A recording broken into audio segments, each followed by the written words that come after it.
University of Oklahoma. There's a student named Samantha Fulnecky. Nice, cute, normal-looking, apparently conservative Christian girl. She's taken a class from a trans-identifying professor, Mel Curtis, who looks like you would expect him to look. Let's put it that. You can see there's a little, in the professor's comment, you can see he looks like he should not be teaching at a university. He looks like he should be in a padded cell.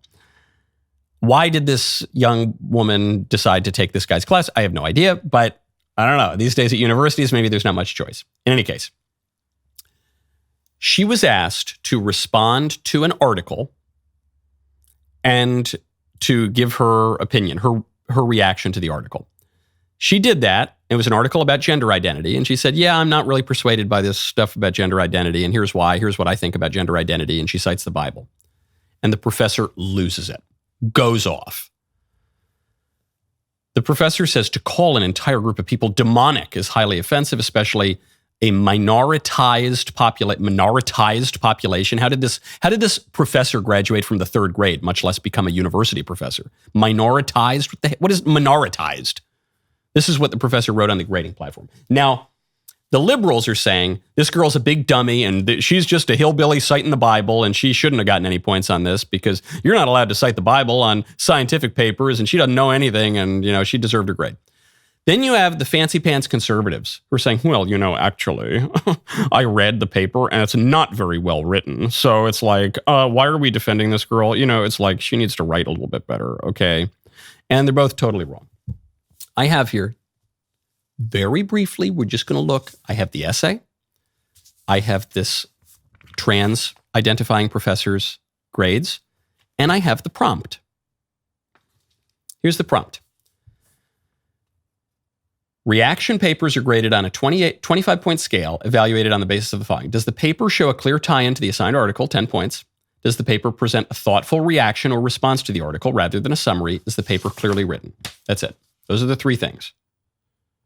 This is not like you're writing a dissertation from the University of Oxford. Okay, this is a very basic thing. Read a paper, react to it, be on topic, talk about the topic that the paper talks about, but give your personal reaction. Don't just summarize it. Give a reaction. Bring something into the article and write it clearly. And here is the paper that the left and the fancy pantses on the right are making fun of. The article was very thought-provoking and caused me to thoroughly evaluate the idea of gender and the role it plays in our society. The article discussed peers using teasing as a way to enforce gender norms. I do not necessarily see this as a problem. Awesome. Love that. It's great. Not cruel teasing, but just a little bit. It's okay. God made male and female and made us differently from each other on purpose and for a purpose. God is very intentional with what he makes, and I believe trying to change that would only do more harm. Gender roles and tendencies should not be considered stereotypes. Women naturally want to do womanly things because God created us with those womanly desires in our hearts. The same goes for men. God created men in the image of his courage and strength, and he created women in the image of his beauty. He intentionally created women differently than men, and we should live our lives with that in mind. It is frustrating to me when I read articles like this and discussion posts from my classmates of so many people trying to conform to the same mundane opinion so they do not step on people's toes. But pause here. I just want to point out, I'm not saying that this quick little response to an article is Anna Karenina, okay? I'm not saying it's the most soaring prose ever written. I have read a lot of college and even graduate student papers and these kinds of responses over the years. This is the Bard compared to the prose stylings of what most people are writing. Go to stpaulcenter.com/America. America has reached a cultural and spiritual crossroads. People are looking for the truth. In their search, more and more people are turning to the Bible for answers. Bible Across America is a nationwide Bible study, biggest Bible study in the country, hosted by the St. Paul Center for Biblical Theology, 7-week Bible study exploring the personal challenge of affirming Christ as teacher and Lord. Join the movement and learn to share your faith confidently. It started November 5th. Certainly not too late to sign up. Do it right now. You go to stpaulcenter.com/America. I love the St. Paul Center. I was just at the St. Paul Center Gala. I have the study Bible that was the Ignatius Study Bible that was edited by Scott Hahn, who founded the St. Paul Center. It's one of 2 books on my desk at home. Unbelievable insights that can come from the St. Paul Center, especially at this moment where there's a big spike in Bible sales, a big spike in church attendance, a big interest in the eternal questions and returning to faith. Avail yourself of the best resources available. Go to stpaulcenter.com/America. Yes, I agree. 50 or 100 years ago, the standards for writing in universities probably would have been higher than all of these things. Relative to what most university students are turning in, this is quite well written. It uses the word mundane, let's say.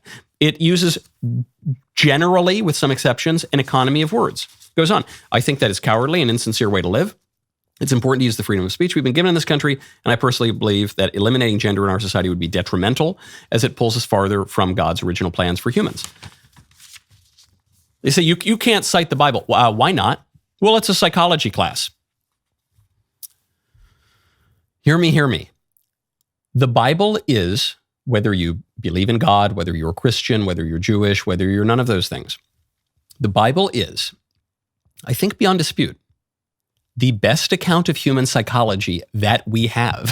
It is better than ancient or modern works of philosophy. It is certainly better than any works of psychology. Psychology, which only really becomes a discipline in the last 150 years or so with the work of William James, who himself was a philosopher. And then obviously it's greatly expanded by Freud and plenty of psychologists and philosophers since then.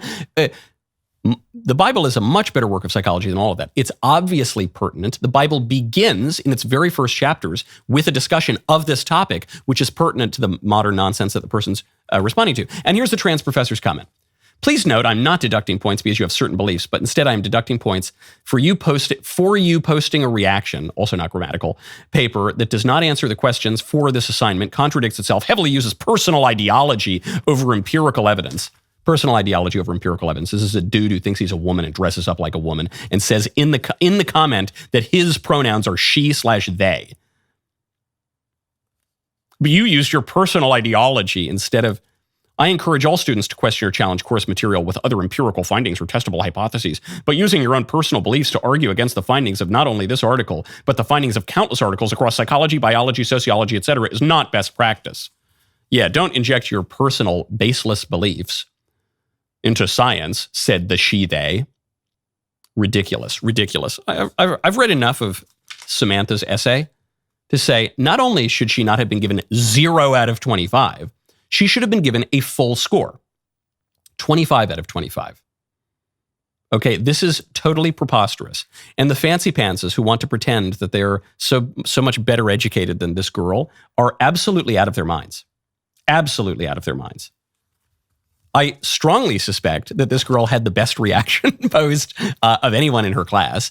It is far above the average writing that you get out of universities. And this professor, the trans thing, should be fired, should never have gotten a job in the first place. It's absurd. And so the university says they're looking into this. TPUSA has come out, or at least the TPUSA chapter, perhaps the national organization, I haven't looked into it.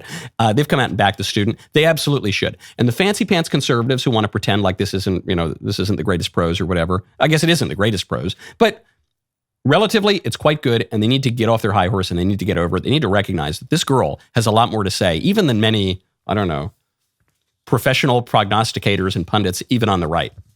Ridiculous. And just to bring it full circle on the politics, while we happily have political power given to us by the people through elections, we need to eradicate the presence of this kind of preposterous pseudo-academic, pseudo-scholar, Mel Curtis or whatever, from faculty lounges across the universities.